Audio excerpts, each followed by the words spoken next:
Le fils égaré se mit donc à dire, jamais nul ne lui en avait parlé. Apostolat Time, c'est une émission de Homocele Voice consacrée au ministère de la foi. Apostolat Time, c'est la parole de Dieu par un de Dieu pour le peuple de Dieu. Apostolat Time, c'est le salut. C'est le salut.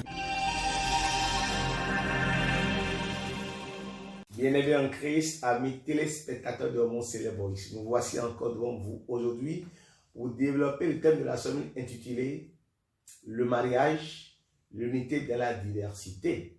Le mariage, l'unité dans la diversité. Nous allons implorer la présence de Dieu parmi nous. Jéhovah, Jésus-Christ, Saint-Michel. Oh Dieu tellement bon, descends en ce moment, dispose-nous à pouvoir annoncer ta parole et touche un cœur à pouvoir saisir ta parole. Au nom puissant de Christ. Amen. Bien-aimés en Christ, amis téléspectateurs de Homocele Voice, le thème soumis à notre réflexion est intitulé « Le mariage, l'unité dans la diversité ». Et bien-aimés en Christ, qu'est-ce que le mariage?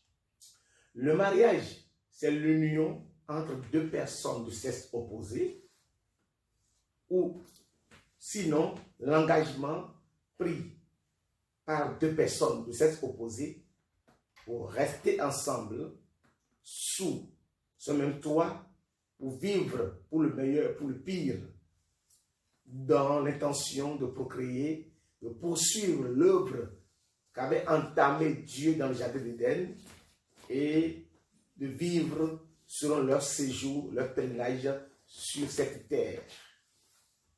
Bien-aimés en Christ, si le mariage est un engagement sacré, c'est-à-dire une union de deux personnes de sexe opposé, je veux dire le sexe masculin et le sexe féminin, cela veut dire qu'il y a des conditions préalables que nous devons respecter. Comment nous avons observé le mariage dans la Bible? Comment nous avons observé le mariage dans la Bible? Le mariage, c'est une injonction de Dieu. Le mariage, c'est une prescription de Dieu. Le mariage est une ordonnance de Dieu. Mais cela n'est pas forcément une obligation pour tous.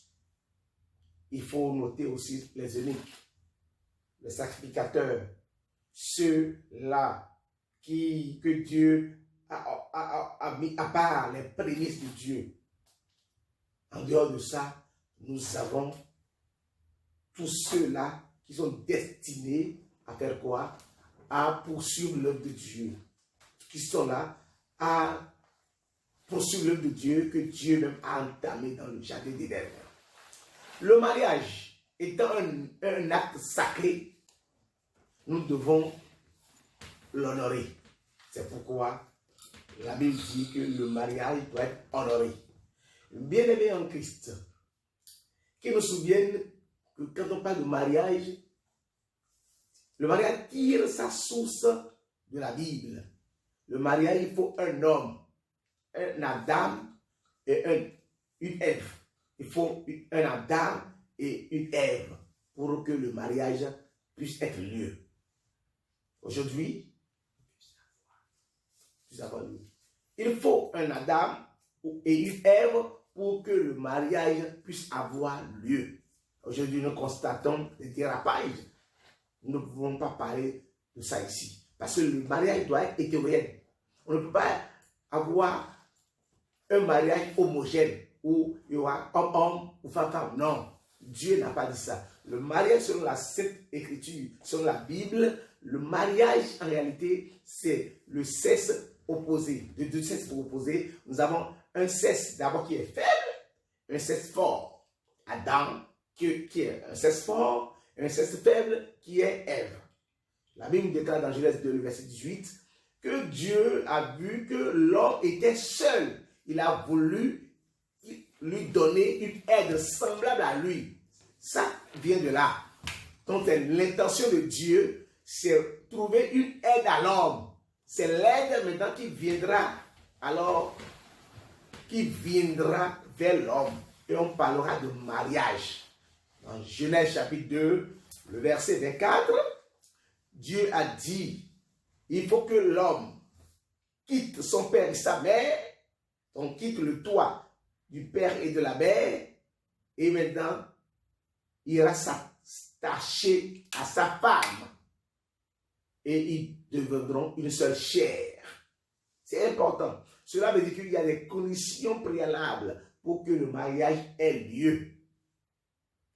La première condition, il faut que l'homme soit mature. Il faut que l'homme soit autonome. Il faut que l'homme puisse s'autogérer. Il faut que l'homme, alors, ait un travail dans la main. Il faut que l'homme puisse se nourrir d'abord, se vêtir, trouve un logement d'abord, avant de pouvoir penser à chercher son aide semblable. C'est-à-dire son âme sœur. C'est la toute première condition. C'est pourquoi on dit, l'homme quittera son père et sa mère. Quand nous lisons les 7 Écritures, nous avons compris que tous ceux qui ont fait le mariage dans la Bible sont des majeurs. À un moment donné, ils sont matures et ils ne sont plus sous la tutelle de leurs parents. Quand nous prenons Isaac, Abraham a pris sa femme Sarah, c'est à un âge donné. C'est des gens qui sont matures. Et quand nous prenons Isaac, qui est le fils d'Abraham, quand Abraham était vieux, il a ordonné à ce que celui-là qui était son serviteur puisse aller chercher une femme à Isaac. C'est important. Donc il faut aller chercher, pour la deuxième condition, c'est aller chercher son âme sœur. L'âme sœur, ça se cherche la côte, puisque Dieu a pris la côte d'Adam pour faire Ève. Cela veut dire que l'âme sœur, celle qui est le semblable, c'est-à-dire que celle qui doit venir, qui est la femme qui doit venir, c'est la côte de l'homme. Ève était la côte d'Adam. Il faut maintenant que Adam retrouve sa côte. C'est très important. Dans le mariage, la première condition, il faut être mature, il faut quitter le toit de ses parents. Et la seconde condition, c'est aller chercher son âme sœur. C'est ça en réalité. Sauf dans la définition du mariage. Aller chercher son âme sœur. Dans la côte peut être partout. Tu peux être au Bénin, ta côte peut être à Abidjan ou à Lagos, ou peut-être à Lomé, ou peut-être en France. Voyez un peu, c'est de ça qu'il s'agit.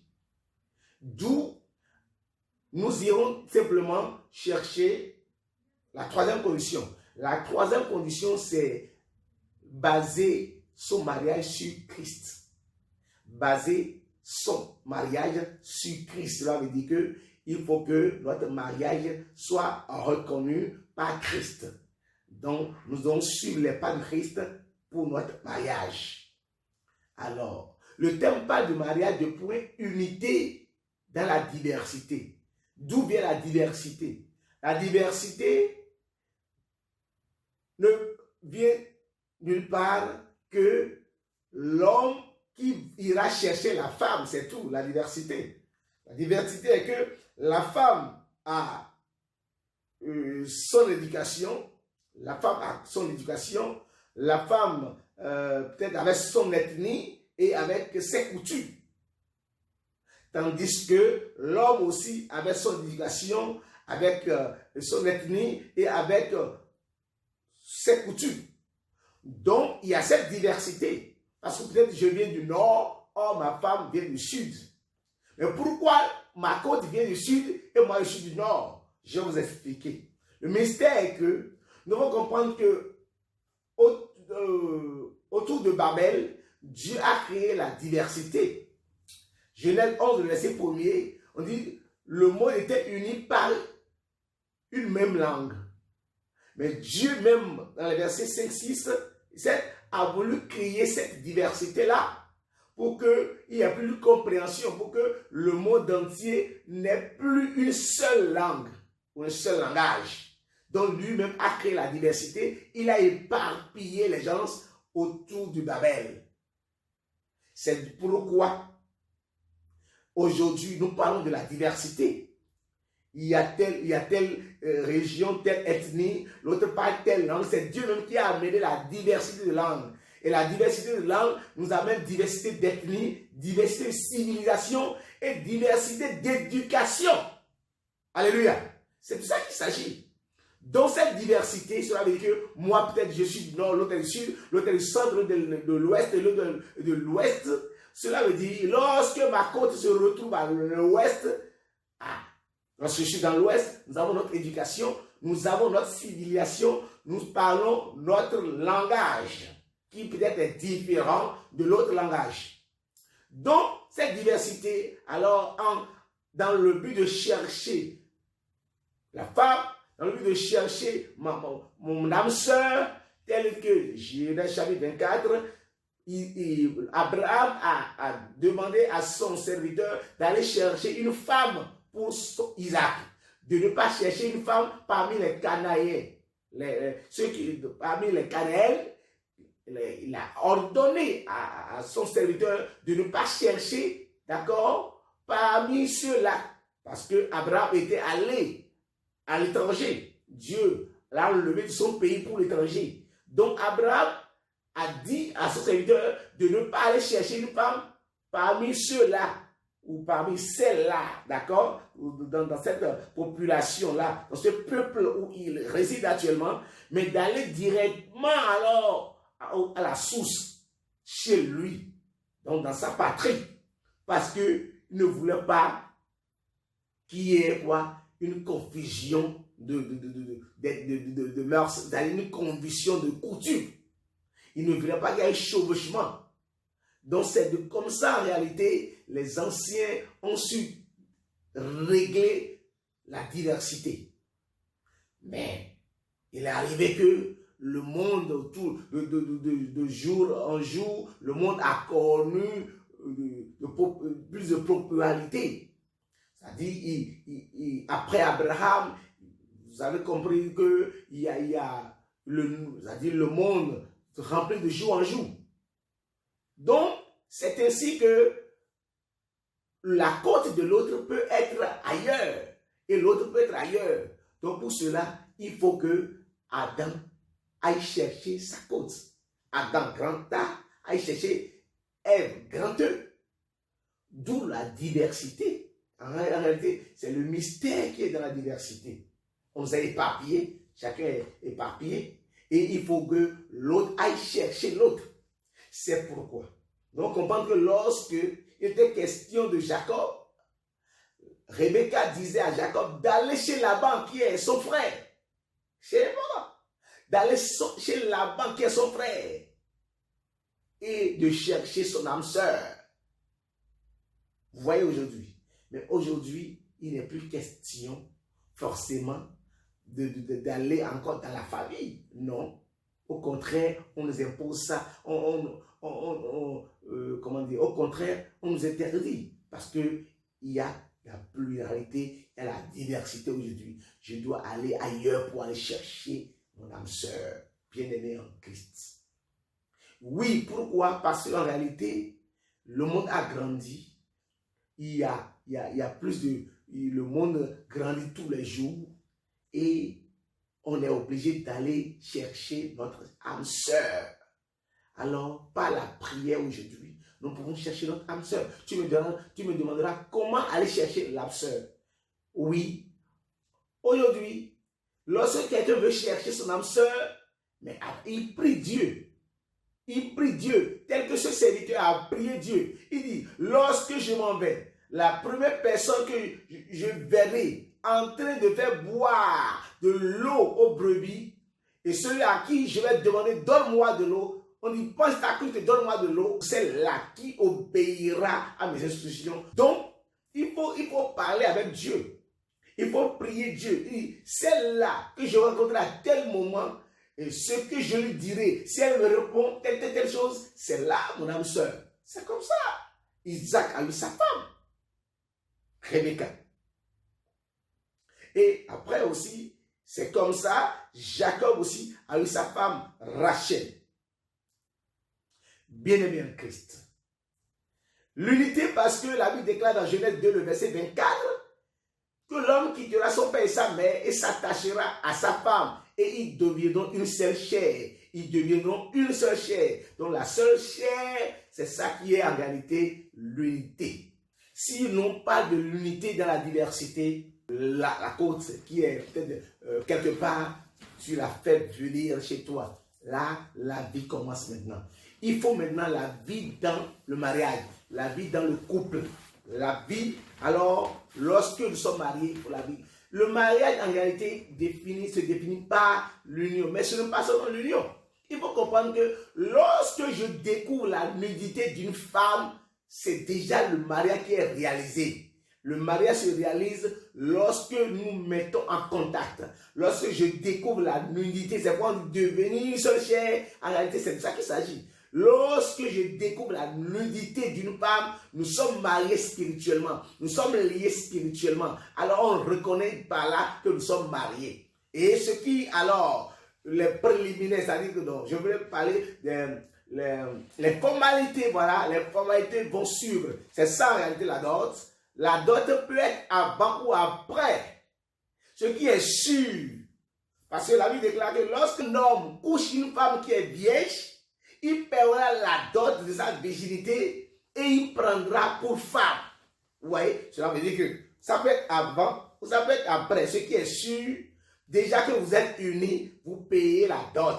Donc en réalité, l'unité. La dot ou avant ou après, hein, la dot avant ou après, l'union constitue le mariage. Donc le mariage, en grosso modo, c'est quoi? C'est lorsque les deux s'unissent ensemble et l'homme en tant que chef de la famille, l'homme en tant que chef du foyer, lui paie la dot pour dire désormais, je prends celle-là, c'est pour moi désormais. C'est ça en réalité. Et maintenant, ce que nous trouvons aujourd'hui, la bague et au doigt, tout ça là, ça peut venir après pour renchérir. Sinon, ce que nous devons savoir, tout jeune aujourd'hui qui quitte le toit de ses parents doivent savoir que lorsqu'ils subissent à une femme et découvrent la nudité de la femme, il prend déjà l'engagement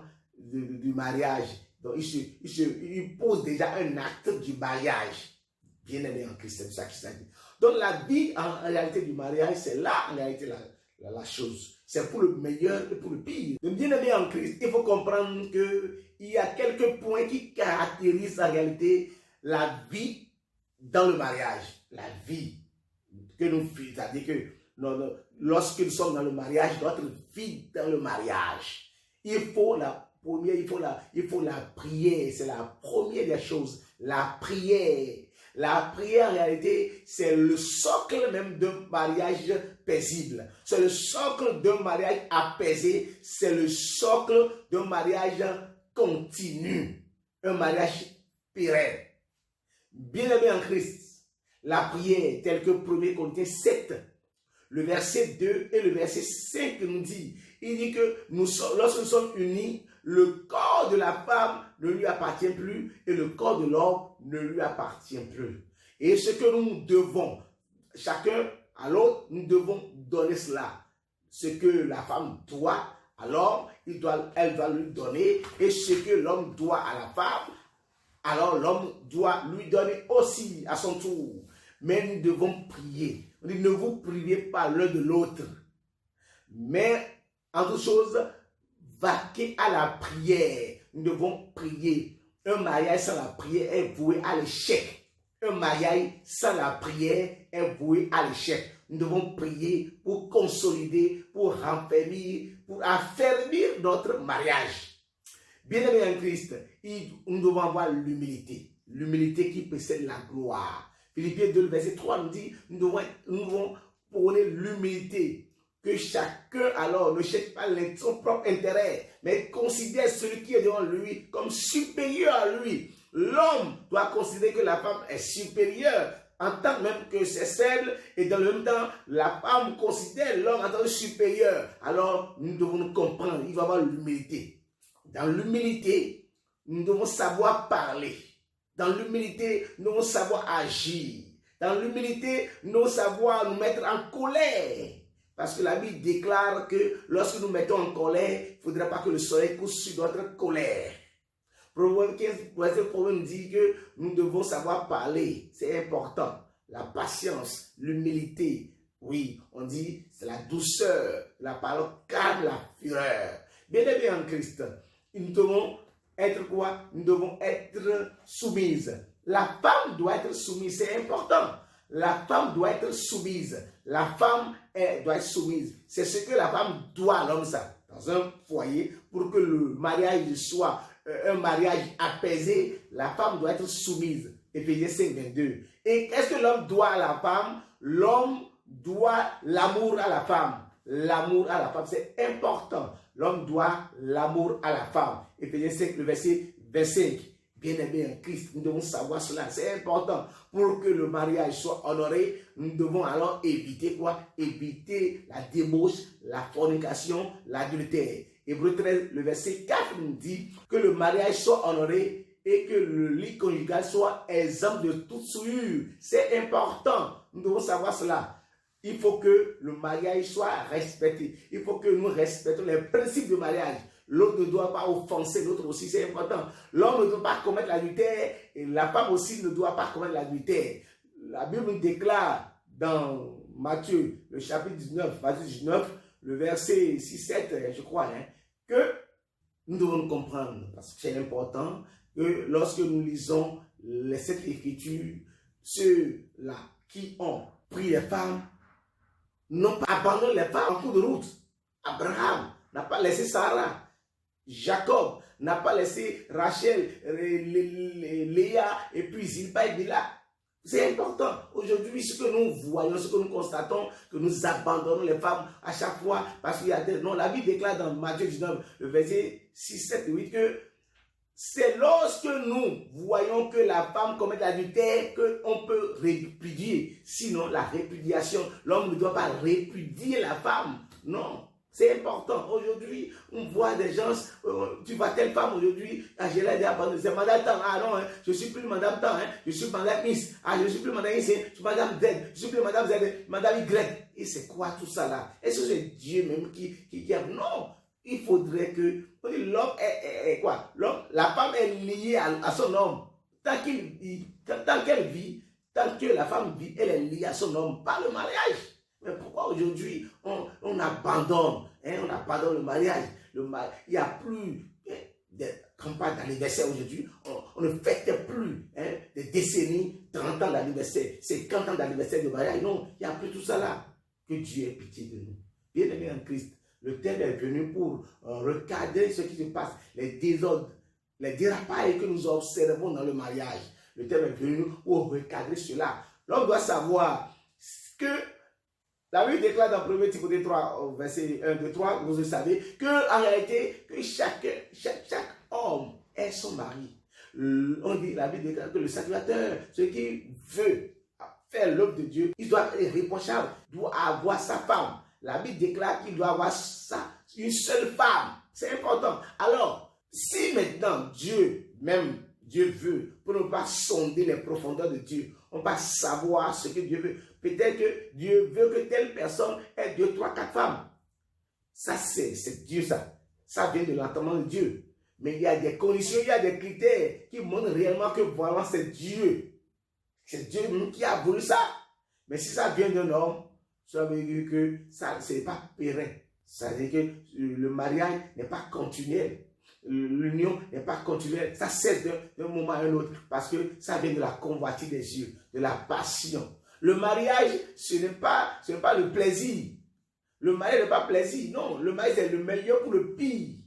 Bien-aimé en Christ, il faut comprendre cela. C'est important. Si pour développer ce thème, ce n'est pas 20 minutes, 30 minutes, 40 minutes, 50 minutes. C'est des heures, c'est des journées, c'est des semaines de réflexion. Normalement, on va nous inviter autour d'une table et on va réfléchir sur ça là.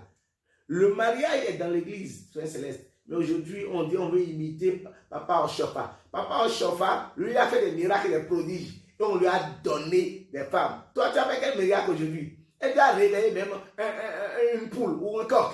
Mais tu veux imiter Papa Oshofa à travers les femmes qu'il a. Non. L'autre a fait des miracles. Et maintenant, pour éviter que peut-être la maladie revienne, on dit, prends ça, on vous donne, on vous donne la femme. Mais aujourd'hui, toi, tu veux imiter Papa Oshofa alors que tu n'as pas réveillé un cadavre. Tu n'as jamais réveillé peut-être un coq qui est mort. Bien aimé, regardons les choses. On veut imiter. Maintenant, commence par les miracles et finalement, tu deviendras polygame. Il faut commencer par les miracles pour devenir polygame. Parce que Papa Oshofa n'est pas, même Papa Oshofa dans la Constitution a dit que personnellement, si cela venait même de lui-même, de sa propre volonté, il ne deviendra pas polygame. Mais lisons la Constitution. On laisse tout ça aujourd'hui, on dit non, Papa Oshofa a plusieurs femmes. Non. Regardons les choses. Donc, comme je le disais tout à l'heure, avec ce thème-là, ce n'est pas pour une semaine, ce n'est pas pour 2 heures, 3 heures de prédication. Que Dieu nous entende, que Dieu ait pitié de nous. L'heure est partie. Nous allons nous retrouver encore sur d'autres ondes, sur d'autres fronts pour bien parler du mariage dans l'église céleste. C'est important. Le mariage dans l'église céleste. Aujourd'hui, il y a trop de débouts, il y a trop de dérapages. Mais n'allons pas nous taire comme ça. Nous serons invités certainement encore sur ce plateau de Homo Céleste Voice pour reparler encore de ce mariage dans l'église. Que Dieu nous écoute, que Dieu nous entende. Mais si quelqu'un veut réellement avoir 2 femmes, 3 femmes, la Bible dit qu'il ne retient rien de l'ancienne. Exode chapitre 21, verset 10. Allez lire. Que Dieu nous rehausse, nous protège au nom de Jésus-Christ. Jéhovah, Jésus-Christ, Saint-Michel. Dieu est tellement bon. Nous verrons d'annoncer ta parole. Dieu est tellement bon. Grave-la dans nos tableaux de cœur. Que cette parole puisse nous guider. Que cette parole soit la lumière. Et que partout nous allons passer, que cette parole puisse nous guider, nous orienter. Et que le mariage puisse être respecté selon les Saintes Écritures. Au nom de Jésus-Christ. Amen. Amen. Amen, Seigneur Jésus-Christ. Alléluia.